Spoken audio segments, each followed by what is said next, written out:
오늘 우리가 함께 은혜 받으실 하나님의 말씀은 마태복음 12장 1절부터 13절까지 말씀입니다. 마태복음 12장 1절부터 13절까지 말씀입니다. 우리 다 일어나셔서 하나님의 말씀을 다 함께 한 목소리로 읽겠습니다.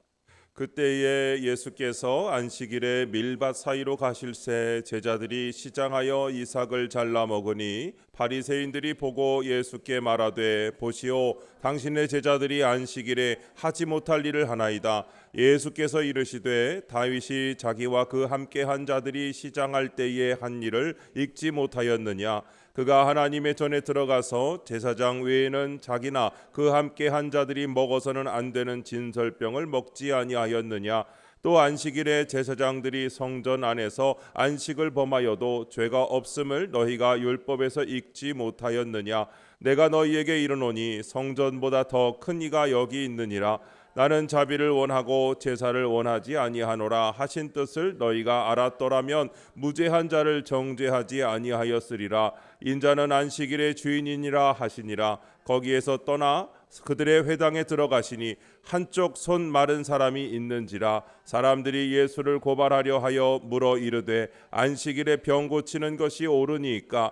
예수께서 이르시되 너희 중에 어떤 사람이 양 한 마리가 있어 안식일에 구덩이에 빠졌으면 끌어내지 않겠느냐. 사람이 양보다 얼마나 더 귀하냐. 그러므로 안식일에 선을 행하는 것이 옳으니라 하시고 이에 그 사람에게 이르시되 손을 내밀라 하시니 그가 손을 내밀매 다른 손과 같이 회복되어 성하더라. 아멘. 자리에 앉으시면서 옆 사람 앞뒤 사람에게 잘 오셨습니다. 반갑습니다. 축복합니다. 예수님의 유연성이라는 제목으로 말씀의 은혜를 함께 나누겠습니다. 여러분은 여러분 자신의 사고방식이나 시각이나 가치관에 대해서 얼마나 신뢰하십니까? 야, 이건 정확하다. 내가 본 건 정확해. 이렇게 생각하시는 게 몇 퍼센트 정도 되십니까? 그거 확실하십니까? 팩트 체크 되셨습니까? 여러분이 옳다고 생각하는 것에 대해서 얼마나 신뢰할 수 있다고 보십니까? 우리 인간의 눈은 그렇게 정확하지 않다고 합니다. 그리고 우리의 생각도 그렇게 정확하지 않다고 합니다. 우리의 뇌가 잘 속는다고 합니다. 사람들이 보고 생각하는 방식에는 대체로 몇 가지 형태로 나타나는 것을 볼 수가 있습니다. 첫 번째는 절대적으로 자기가 생각하는 것이 옳다고 보고 고집하는 경향의 사람이 있습니다. 바로 흔히 얘기하는 율법주의적 성향의 사람입니다. 우리가 잘 알다시피 율법주의자들은 오직 율법만을 강조했습니다. 여기서 우리가 좀 혼동하지 않아야 될 부분이 있는데 율법 그러면 하나님께서 우리에게 주신 말씀을 이야기합니다. 주로 성경에서 율법서라고 하는 창세기, 출애굽기, 레위기, 민수기, 신명기까지 앞에 구약 성경 맨 앞에 있는 5권의 책 모세 오경이라고 부르는 율법이 있죠. 그런데 이 모세 오경 율법서의 율법만이 아니라 거기에 다른 걸 추가하여 강조하는 것이 율법주의입니다. 율법의 근본 정신은 잊어버린 채 법조항과 그리고 자신들의 조상적부터 내려오는 전통과 방식을 곁들여 가지고 매우 인본주의적인 율법을 고집했습니다. 그런데 그것이 지나치다가 보니까 율법주의자가 되고 말았습니다. 그들에게는 율법에서 벗어나는 모든 것이 정죄의 대상이 되고 말았습니다. 이래야 된다 하고 정해놓고 거기 맞지 않으면 다 죄인 취급하는 것이죠. 그들은 법조항으로 사람들을 판단하기에 급급하고 그 율법 속에서 자신도 의롭지 못한 채 사람들을 죄인으로 몰아갈 뿐이었습니다. 율법으로 다른 사람을 손가락질했는데 자기도 안 보이는 데서 그것을 범하지 않으리라는 법이 없는 그런 모습으로 다른 사람을 손가락질하고 자신은 숨기고 살아가는 바로 그런 모습인 것이죠. 그들에게는 유연성이 없었습니다. 여러분, 유연성이 뭐예요? 유연성 그러면 제일 먼저 생각나는 게 뭐예요, 여러분? 없으세요? 뭐 할 때 유연성이 필요합니까? 운동하실 때, 훌라후프 돌릴 때, 그렇죠? 이 훌라후프 많이들 해보셨을 텐데 저는 훌라후프를 잘 못 돌려요. 아이가 저한테 훌라후프 같이 돌리자 그러면 잘 못하니까 너나 돌리라고 그래요. 왜냐하면 잘 안 돼요. 이게 유연성이 좀 부족한 것 같습니다. 유연성이라는 것은 뭔가 부드럽고 뭔가 균형이 좀 잘 맞고 이런 걸 유연성이라고 할 수 있겠습니다. 그런데 이 바리새인들 율법주의자들에게는 유연성이 없었다라는 것입니다. 두 번째는 이것도 아니고 저것도 아니고 그때그때마다 사고의 기준이 바뀌고 가치의 기준이 바뀌는 소신이 분명하지 않은 우유부단한 성향의 사람이 있습니다. 이게 좋다고 하면 거기로 그냥 쏠려가고 저게 좋다고 하면 또 저쪽으로 쏠려가는 그런 것이죠. 교인들 가운데도 그런 사람들이 많이 있습니다. 물론 우리 교인들 얘기하는 건 아니에요. 도시의 큰 교회 보면 저 교회 좋다고 그러면 그 교회로 우르르 쫓아가고 또 저 교회 좋다고 그러면 그 교회로 우르르 쫓아가서 그렇게 왔다 갔다 하는 교인들이 그렇게 많대요. 그 교인들을 뭐라고 부르기도 한다는데 하여튼 그렇게 몰려다니는 유행 따라 교회를 옮겨다니는 그런 사람들이 있다고 합니다. 또 어느 교회에서도 이 훈련이 좋다고 그러면 그 훈련이 최고라고 하다가 금방 또 바뀌어서 저 훈련이 좋다고 그러면 저 훈련 따라가고 그렇게 이게 좋다 하면 또 저쪽으로 쫓아다니면서 이것도 저것도 아닌 채 여러 가지를 하게 되는 그런 경우도 있다고 합니다. 어느 것에 대해서 중심이 없는 겁니다. 그리고 소신도 신뢰도 없는 겁니다. 세 번째는 유연한 사람이 있습니다. 너무 곧지도 그렇다고 흔들리는 것도 아닙니다. 분명한 중심이 있습니다. 그러나 상황을 잘 직시하고 이해하면서 보고 분별할 줄 아는 것이죠. 여러분, 사도 바울이 복음을 전하는 과정에 복음은 문화의 옷을 입어야 한다는 사실을 알았습니다. 그래서 유대인에게는 어떻게 대해요? 유대인처럼 대하고 헬라인에게는 헬라인처럼 복음을 전한다고 했어요. 그러니까 유대인에게는 유대인에 맞는 모습으로 복음을 전하고 헬라인에게는 헬라인에게 맞는 모습으로 전하는 거죠. 누구 중심이에요? 듣는 사람 중심으로. 전하는 사람 중심이 아니라 나는 이렇게 전했으니까 니네가 못 들은 건 니네 잘못이야가 아니고 듣는 사람이 들을 수 있는 모습으로 전하고 잘 못 들었으면 내가 잘못 전한 거니까 다른 모습으로 잘 전하는. 그래서 헬라인에게는 헬라인의 모습으로 유대인에게는 유대인의 모습으로 복음을 전한다고 얘기했습니다. 그렇지 않으면 복음은 이스라엘 사람들을 위한 것만으로 끝나기 때문입니다. 유대의 전통과 율법대로 고집하면서 예수 그리스도를 전하게 되면 이방 사람들은 도대체 이것을 받아들일 수가 없는 것이 됩니다. 복음이 아닌 것이 되죠. 유대인들과 같이 안식일을 지켜야 하고 제사를 지내야 하고 할례를 받아야 하고 그렇게 한다면 각 나라마다 문화가 다른데 이것을 어떻게 다 받아들일 수가 있겠습니까?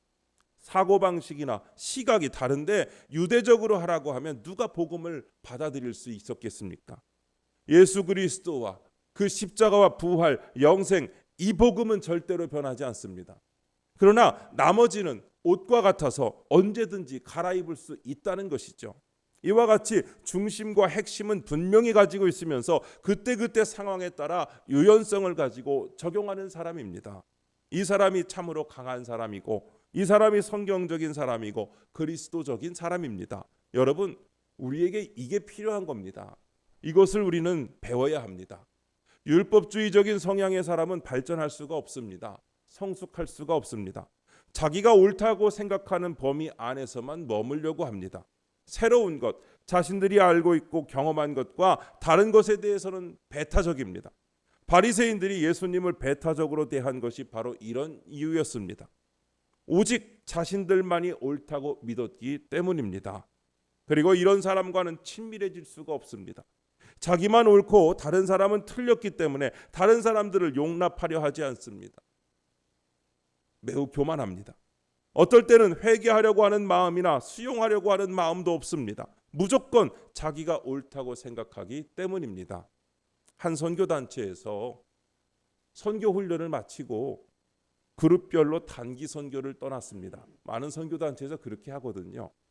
그런데 그들 중에 한 그룹이 유독 선교 여행에 가서 어려움을 많이 겪었다는 겁니다. 그 중에 한 사람이, 그 그룹 가운데 어느 한 사람이 유독 자기 주장을 하고 고집하는 바람에 팀 전체를 어렵게 하고 힘들게 했기 때문입니다. 왜 그랬는지 이야기를 들어보니까 그분은 선교하면 이렇게 해야 된다는 공식을 아예 만들어 놓고 그렇게 온 거예요. 그래서 경건 생활에서부터 예배, 전도 자기가 나름대로 정해놓고 거기서 벗어나면 이거 잘못됐다고, 이거 틀렸다고 자꾸 지적하고 정죄하고 훈계를 하니까 훈련 기간, 그 선교 단기 선교 기간 내내 팀이 어려움에 빠진 겁니다. 여러분, 율법주의는 채찍과 판단만 있을 뿐 포용과 은혜가 없습니다. 그럴 수밖에 없습니다. 율법으로 모든 것을 판단하고 평가해야 되기 때문입니다. 이것이 율법주의적인 사람의 모습입니다. 이런 사고와 시각 속에서는 사람들과 친밀해질 수 없습니다. 나아가 하나님과도 친밀해질 수 없습니다. 그런데 여러분, 이게 지금 성경 속에 있는 사람만의 이야기입니까? 먼 곳에 있는 다른 사람들만의 이야기입니까? 혹시 여러분, 나 자신을 돌아볼 때 내가 율법주의적인 사람이 되어 있지는 않은지 생각해 보셔야 합니다. 교회 안에서, 사회 안에서, 나의 일터 안에서 내가 이렇다고 생각하고 정해놓은 것, 거기서 벗어나면 그 사람을 죄인 취급하고 그 사람을 나쁘다고 얘기하며 그 사람에게 정죄하는 것이 오늘 내 모습이 아닌지 우리가 돌아보아야 합니다.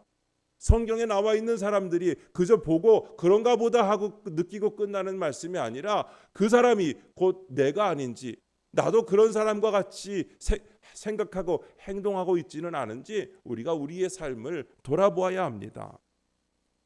또한 우유부단한 사람 또한 마찬가지입니다. 중심이 없기 때문에 바람에 흔들리는 갈대와 같습니다. 여러분, 진리 안에서 볼 수 있어야 합니다. 진리로 보고 진리 안에서 생각하고 진리 안에서 분별하려고 한다면 우리는 어리석은 마음이나 생각을 가지지 않게 될 것이고 함부로 판단하거나 정죄하지 않을 것입니다. 그리고 우유부단하지도 않을 것입니다. 이 진리란 그리스도적 의로입니다. 그리스도, 주님이 진리이십니다. 요한복음 14장 6절을 같이 읽겠습니다. 요한복음 14장 6절 준비됐나요? 없어요? 제가 읽을게요. 내가 곧 길이요 진리요 생명이니 나로 말미암지 않고는 아버지께로 올 자가 없느니라. 아멘. 곧 그리스도적인 사고로 생각하고 그리스도의 눈으로 보고 그렇게 분별하고 판단한다면 우리는 유연성을 가지게 될 것입니다. 그리고 더 좋은 관계를 만들어가게 되고 더 아름다운 일들을 행하게 될 줄로 믿습니다. 오늘 첫 번째로 예수님을 통해서 그 유연성을 볼 수 있습니다. 사실 오늘 말씀은 그 일부분에 지나지 않습니다. 성경을 통해서 보면 예수님은 시각적으로나 사고에 있어서 그리고 행하심에 있어서 참으로 유연성을 많이 가지고 계셨습니다. 율법주의자들과는 많이 다르다는 것을 우리는 보게 됩니다. 오늘 말씀도 보십시오. 안식일법에서 율법주의자들의 시각과 사고와 예수님의 시각과 사고가 전혀 다르다는 것을 우리는 알게 됩니다. 율법주의자들은 무조건 안식일법 그 자체가 중요했습니다. 그래서 안식일에 해야 할 것보다는 해서는 안 될 것에 초점을 맞춰서 사람들을 감시하고 그것에 어긋난 사람들에 대해서는 정죄하고 판단하였습니다. 예수님께서 안식일에 병자를 고치시는 일이 여러 차례 있었죠. 대표적으로 오늘 본문의 한 손 마른 사람의 병을 고치시고 그의 손을 펴신 사건입니다. 그때 바리새인들이 보고 예수님을 정죄합니다. 왜 그랬을까요? 안식일에 치료행위, 일을 했으니까. 그거 하면 안 된다고 그랬는데 일을 했다는 거죠. 그게 법입니다. 이에 예수님께서 뭐라고 말씀하십니까? 본문 11절 12절을 보니까 예수께서 이르시되 너희 중에 어떤 사람이 양 한 마리가 있어 안식일에 구덩이에 빠졌으면 끌어내지 않겠느냐? 사람이 양보다 얼마나 더 귀하냐? 그러므로 안식일에 선을 행하는 것이 옳으니라 하시고 라고 말씀하고 있습니다. 자, 보십시오. 옳은 것 이전에 생명을 보십니다. 율법에 옳은 것이 무엇이라고 나왔는지 간에 생명이 있으면 그 생명이 그 너희들이 정한 율법보다 더 중요하다는 것이죠. 하나님께서 율법의 근본 정신에 생명을 사랑하고 그 사랑하라고 하신 것을, 영혼을 사랑하는 것을 더 중요하게 보았기 때문입니다. 의식과 형식 이전에 영혼이 더 중요한 겁니다. 그러나 율법주의자들은 영혼보다 법조항이 더 중요했습니다. 그날 제자들이 밀밭을 지나면서 시장에서 배가 고파서 밀리삭을 잘라가지고 그걸 이렇게 비벼서 그 생밀을 이렇게 또 먹었어요. 그것을 바리새인들이 보고 정죄합니다. 왜 당신 제자들은 안식일에 해서는 안 되는 타작을 했냐고. 여기 이렇게 깠으니까 타작 아니에요. 타작. 일을 했다는 거죠. 이에 예수님께서 뭐라고 하셨습니까?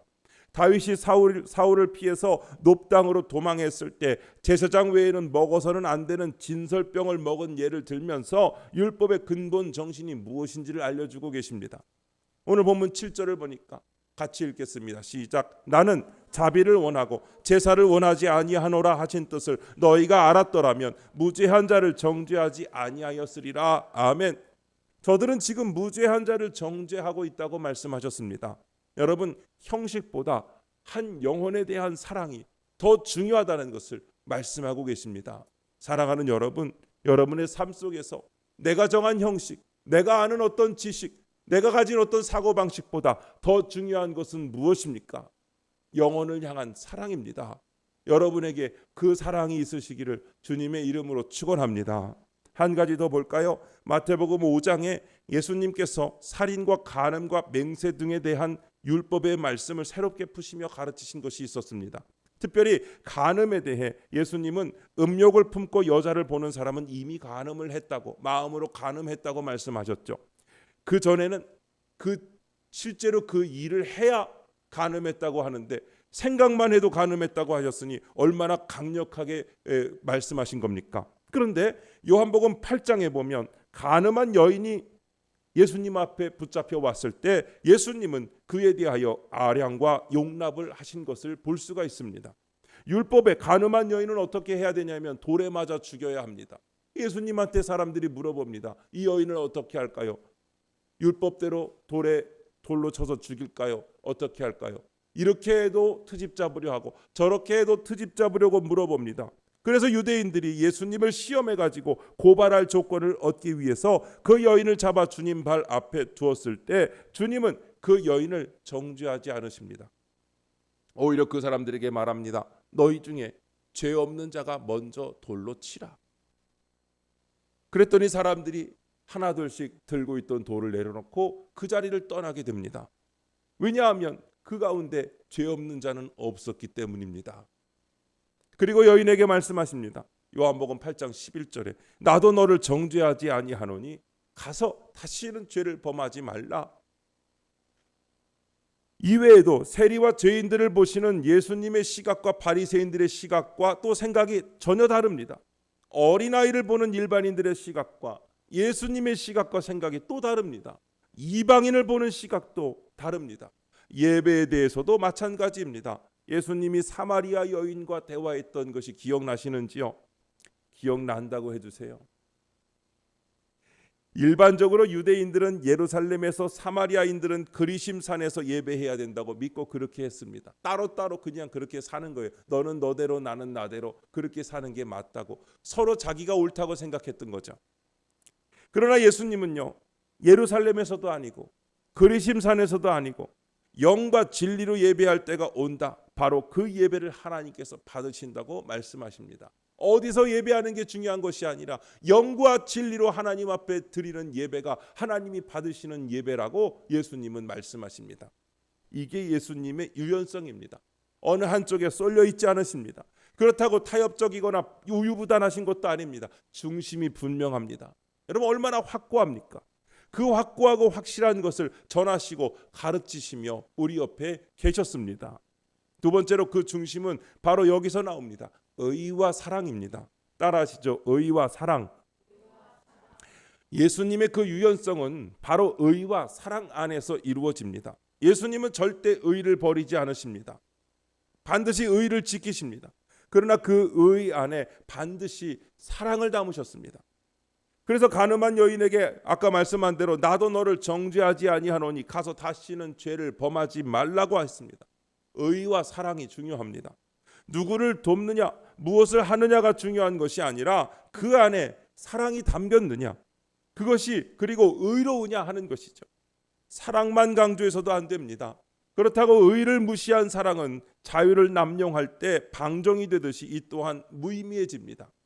의만 강조하면 율법이 됩니다. 따라서 이 두 가지 항상 균형을 이루어야 합니다. 예수님의 유연성은 의와 사랑이라는 이 두 가지가 기초가 되었습니다. 이것이 중심에 있었기 때문에 주님은 십자가를 지실 수가 있었습니다. 여러분, 십자가의 사건이 왜 일어났습니까? 우리가 하나님 앞에 죄를 지어서 정령 죽어야 하는데, 죽음으로 하나님 앞에 내 죄를 갚아야 되는데 죽고 나면 끝이잖아요. 그래서 하나님께서 우리에게 뭘 주셨어요?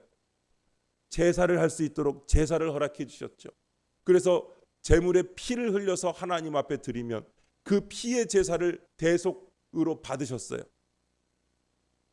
짐승이 죽었지만 그 짐승이 흘린 피가 드린 사람의 피로 보시고 그것을 대속하는 은총을 허락하여 주셨죠. 이것은 영원히 계속 반복해야 되는 일이었는데, 그 죄를 계속해서 갚아야만 되는 일인데, 죄는 피로 갚아야 되고 죽음으로 갚아야 되는 일인데, 그것을 영원히 갚아야 하는 사건이 일어나야 했지요. 그래서 주님이 우리에게 오셔서 우리의 죄를 대신 지시고 피를 흘리심으로 내 죄를 대속하셔서 하나님의 의, 그 오르심을 증명하고, 그리고 그 사랑으로 우리의 죄를 사하여 주시려고 십자가에서 피를 흘리신 사건이 의와 사랑을 동시에 만족시키는 놀라운 사건입니다. 이렇게 할 것이라고는 마귀 사탄도 상상조차 할 수 없었습니다. 그러나 주님은 이것을 이루셨고, 하나님의 공의와 하나님의 사랑이 동시에 드러나서 엄청난 사랑의 은혜의 역사가 우리에게 부어진 줄로 믿습니다. 그게 의와 사랑이 기초가 되었기 때문에 그 두 가지가 함께 균형을 이룬 사건이 바로 십자가의 사건입니다. 여러분, 우리는 이것을 배워야 됩니다. 우리의 사고와 시각이 이 의와 사랑을 근거로 해서 나온 것이라면 틀리지 않을 것입니다. 어느 하나도 아닙니다. 의도 중요하고 사랑도 중요한데 둘 다 만족할 수 있도록 그렇게 해야 하는 것입니다. 세 번째로, 이 유연성을 배울 때 우리는 균형 잡힌 삶을 살게 됩니다. 우리 안에 의가 있고 사랑이 있다고 해보십시오. 의가 우리를 잘못된 사고와 방법으로부터 지켜줍니다. 우리가 생각하고 우리가 판단하려고 하는 것을 하나님의 잣대 속에서 분별하는 것이죠. 여러분, 다윗이 범죄했을 때 하나님께서 나단 선지자를 보내셔서 그의 잘못을 지적하시잖아요. 그때 그 말씀은 의의 말씀입니다. 그 의가 그를 범죄로부터 멈추게 한 것이었죠. 그리고 사랑이 세상이 알지 못하고 보지 못하게 하는 것을 보게 합니다. 그 다윗이 회개하였을 때 그 다윗을 용서하여 주신 것이 하나님의 사랑이시죠. 사람들을 용납하고 수용할 줄 알게 하는 것이 바로 사랑입니다. 그리고 이 유연성을 통해 교회를 세워갈 때 균형 잡힌 교회를 세워갈 수 있는 것입니다. 교회들이 세상으로부터 환영받지 못하고 자기들끼리만의 교회고 내부적으로는 매우 경직된 이유가 어디 있겠습니까? 유연성이 없기 때문입니다. 보수니 전통이니 하면서 자기만을 주장하고 고집하기 때문입니다. 그래서 자신들이 옳다고 좋다고 생각하는 것 이외에는 받아들이려 하지 않는 것 때문입니다. 그리고 교회의 목적에서도 그 교회에 필요한 것만 하려고 하는 그런 이기적인 모습 때문에 그런 것입니다. 하지만 이제는 교회도 선교단체나 사회봉사단체를 자연스럽게 받아들이고 복음을 전하기 위하여, 주님의 의를 이루기 위하여, 주님의 사랑을 이루기 위하여 손을 잡고 그렇게 움직일 수 있는 방법이 필요합니다. 교회 스스로 사회봉사할 때는 한계가 있습니다. 우선은 사회와의 관계도 문제가 있습니다. 부끄러운 이야기지만 교회가 사회적으로 뭘 한다 그러면 세상은 잘 거들떠보려 하지 않습니다. 교회에서 이웃 돕기를 위해서 뭔가 하려고 하면 사람들은 교회가 뭐 하나보다 때가 되면 꼭 저러더라 하며 약간 비아냥거리는 반응을 보일 때가 있습니다. 그리고 공무원들도 냉담하게 반응하는 경우가 있습니다.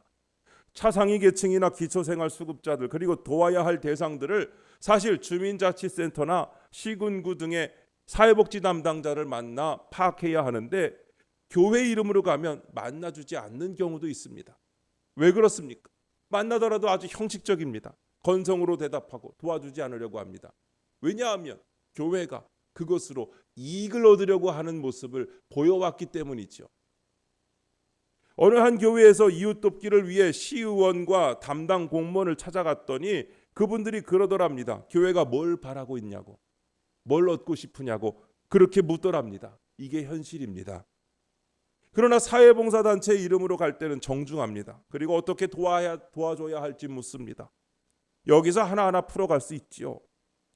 여러분, 또 하나는 전도하는 데 있어서도 접근성에 문제가 있습니다. 참 전도하기 쉽지 않지요. 대부분의 사람들은 전도 대상자 찾기조차 힘이 듭니다. 교회가 찾아가면 거부하고 싫어합니다. 일단 저도 제가 목사라는 신분을 밝힌 상태에서 누구를 만나면 전도당할까 봐 무서운가 봐요. 거리를 둬요. 말을 잘 안 섞으려고 해요. 용건만 간단히 하고 도망가려고 해요. 우리 상가 사람들도 그래요. 제가 전도할까 봐 겁이 나는 것 같아요. 저는 전도하려고 안 했는데 전도하려고 한다고 생각하시는 거겠죠. 여러분, 교회가 찾아가면, 목사가 찾아가면, 성도가 찾아가면 이게 참 쉽지가 않은 경우가 있습니다. 그러나 이 나눔 사역을 통해서 사람들에게 접근하기는 참 용이합니다. 이것이 참으로 전도의 문을 여는데 도움이 될 수 있습니다. 그래서 교회가 사회봉사단체와 협력하는 것도 참 중요합니다. 이렇게 선교단체와 기독교 사회봉사단체와 협력하는 것은 선교와 봉사를 통하여 교회의 균형을 이루기 위해서입니다. 그러나 만약에 선교단체나 사회봉사단체가 이 나눔사역이 앞으로 교회의 균형을 이루고 하나님께 영광 돌리는데 방해가 된다면 언제든지 손을 놓아야 합니다. 균형을 잡아야 되는 것이죠. 그 균형은 바로 예수님의 유연성을 배우는 것입니다. 사랑하는 성도 여러분, 여러분의 사고방식과 여러분의 방법들을 잘 들여다보십시오. 내 믿음 생활, 내가 사고방식, 내 시각, 내 입술의 말, 내 판단, 그것이 누구를 위해서 그렇게 생각하시고 무엇을 위하여 주장하시는지 그것을 꼭 돌아보시기를 바랍니다. 우리가 진리의 말씀을 배우고 예수 그리스도를 믿고 그분을 고백하며 그분을 닮아가기를 원하신다면 가장 먼저 예수님의 이 의와 사랑에서 나오는 유연성을 배우시기를 바랍니다. 저는 요즘 이걸 많이 생각하고 깨닫게 됩니다. 제 아무리 예배하고 훈련하고 선교하고 봉사한다고 한들 이게 중심에 서 있지 않으면 위선이요 거짓입니다. 하나님의 그 사랑하심, 예수님의 그 유연하심, 우리가 율법주의자가 되거나 우유부단한 사람이 돼서는 안 됩니다. 영적인 균형을 위하여 주님을 묵상하시기 바랍니다. 늘 예수님이 하시는 방법을 생각하면서 풀어가시고 행하셔야 합니다. 그렇다면 우리의 삶은 균형을 이루게 될 것입니다. 그리고 교회도 더욱 균형을 이루고 하나님 앞에 합당한 교회, 아름다운 교회로 서가게 될 줄로 믿습니다. 이 역사가 우리 모두의 삶을 통하여 아름답게 이루어질 수 있으시기를 주님의 이름으로 축원합니다. 기도하겠습니다. 하나님 아버지, 시련을 통하여 승리의 신앙생활 하도록 인도하여 주시는 것을 믿습니다. 우리가 어떤 시련을 당하더라도 두려워하지 않고 믿음으로 살게 하시는 것을 감사드립니다. 오직 의인은 믿음으로 말미암아 살리라 하신 말씀을 믿사오니 우리에게 주시는 한 주간도 믿음으로 승리하게 하실 것을 믿습니다. 오늘 모인 저희들을 축복하시되 혹 세상에서 상하고 찢긴 심령은 위로받게 하여 주시옵시고 환경의 어려움으로 낙심한 성도들에게 새 힘 허락하여 주셔서 주님이 세상을 이기신 것 같이 저희들도 세상을 이기게 하여 주옵소서. 우리의 삶 속에 생각과 언행으로 하나님의 영광을 가리지 않게 하여 주시옵시고 범사에 하나님의 거룩한 이름을 높이 드러내는 복된 삶이 되게 하여 주옵소서. 예수님께서 의와 사랑을 동시에 이루신 십자가의 진리를 깨닫게 하여 주옵소서. 우리 교회가 영적인 균형을 이루도록 힘을 주시고 지혜를 주시옵소서. 세상을 향하여 빛이 되며 소금이 되게 하여 주시옵시고 그들의 삶에 유익과 도움이 될 수 있는 나눔의 삶을 하게 하여 주옵소서. 경건의 모양은 있으나 능력이 부족하오니 성령으로 충만케 하시어 삶의 능력이 나타나게 인도하여 주시옵소서. 임마누엘 교회가 날마다 부흥하게 하시고 하나님의 은혜 가운데 은혜와 진리가 충만한 교회가 되게 하시며 이웃을 사랑하며 덕을 끼치는 복된 교회가 되게 하여 주시옵소서. 우리 주 예수님의 이름으로 기도드립니다. 아멘.